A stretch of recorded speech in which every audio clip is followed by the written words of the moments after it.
అజిగవా సాహితీ ఛానల్కు స్వాగతం. ఈరోజు మనం ఆగమశాస్త్రం ప్రకారం స్వచ్ఛమైన కుంకుమను ఎలా తయారు చేయాలో తెలుసుకుందాం. పాంచరాత్ర ఆగమానికి సంబంధించిన బృహద్బ్రహ్మ సంహిత 3వ పాదం 10వ అధ్యాయంలో ఈ కుంకుమ తయారీ విధానం చెప్పబడింది. ఈ తయారీ విధానాన్ని స్వయంగా శ్రీ మహావిష్ణువే నారద మహర్షికి ఉపదేశించారట. సముద్రమథన సమయంలో మహాలక్ష్మీదేవి ఆవిర్భవించింది. ఆమె జగన్నాథుడైన శ్రీహరిని వరించింది.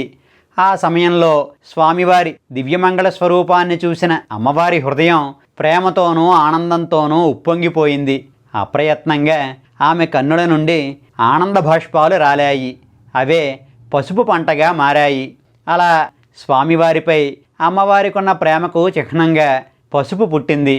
అందుకే పసుపు లక్ష్మీనారాయణులిద్దరికీ ఎంతో ఇష్టమైన ద్రవ్యమైంది. అటువంటి పసుపే కుంకుమ తయారీకి ప్రధానమైనటువంటి ముడిసరకు. ఇక ఇప్పుడు ఆగమశాస్త్రం ప్రకారం కుంకుమ తయారీ విధానాన్ని చూద్దాం. కుంకుమ తయారు చేయడానికి ముందు అందుకు అనుమతి ఇవ్వమని మనం మన మనస్సులోనే మహాలక్ష్మీ అమ్మవారిని ప్రార్థించాలి.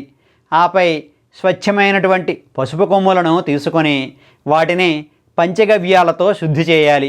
పంచగవ్యాలు అంటే ఆవు పాలు, ఆవు పెరుగు, ఆవు నెయ్యి, ఆవు పేడ, ఆవు మూత్రం. అలా శుద్ధి చేసిన పసుపు కొమ్ములను పంచామృతాలతో అభిషేకించాలి. ఆపై ఒక మట్టి పాత్రలో స్వచ్ఛమైన ఆవు మజ్జిగను తీసుకొని అందులో ఆ పసుపు కొమ్ములను వేయాలి.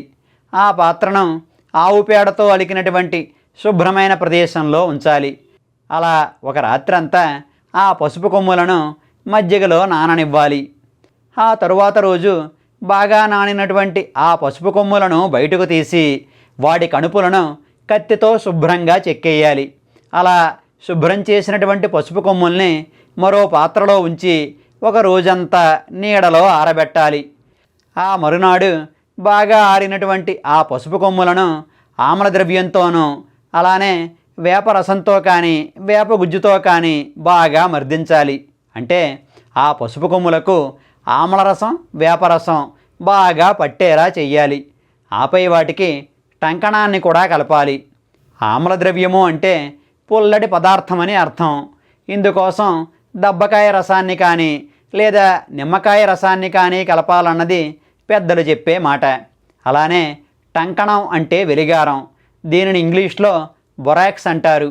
ఇది సాధారణంగా బజారులో దొరికే పదార్థమే. ఇది ఒక క్షార పదార్థం.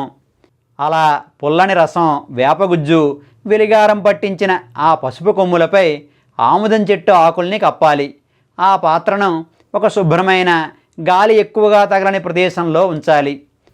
ఆ పసుపు కొమ్ములు ఎర్రగా మారడానికి కొన్ని రోజుల సమయం పడుతుంది.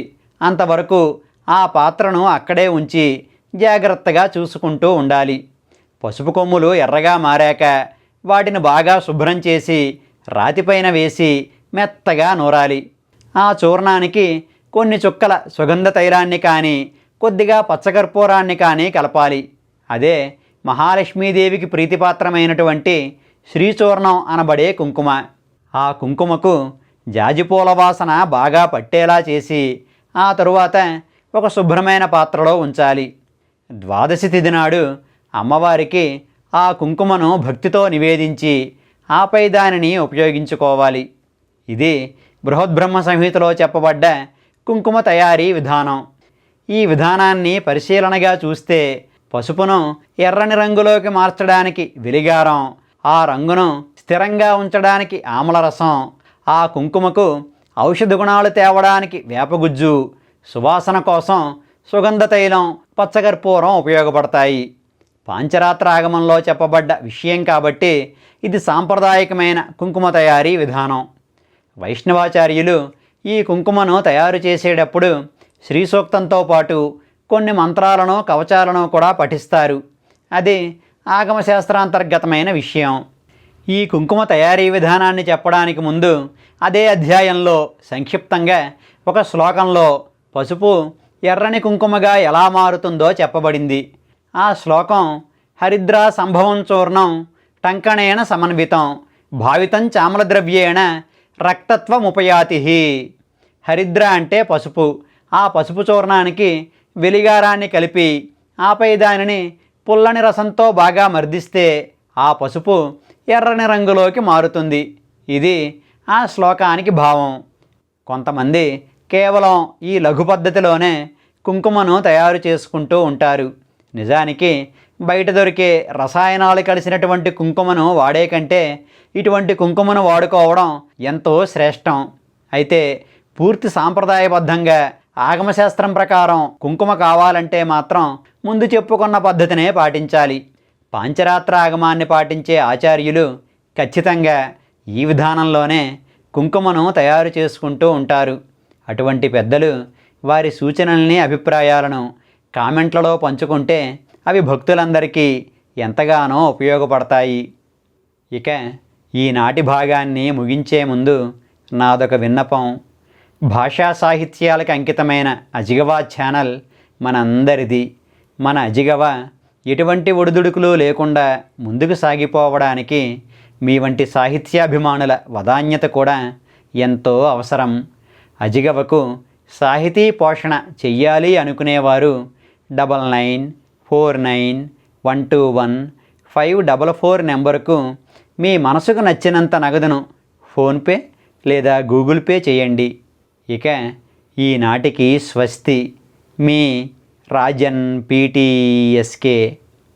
అజిగవ అంటే అక్షరాన్ని పుట్టించిన వాడైన ఆ పరమశివుని ధనస్సు పేరు. మన అజిగవా ఛానల్కు సబ్స్క్రైబ్ చేయండి. సాహితీ మధురములను ఆస్వాదించండి, ఆనందించండి, మమ్మల్ని ఆశీర్వదించండి. మన భాష, మన సాహిత్యం, మన సంస్కృతి, మన అజిగవ.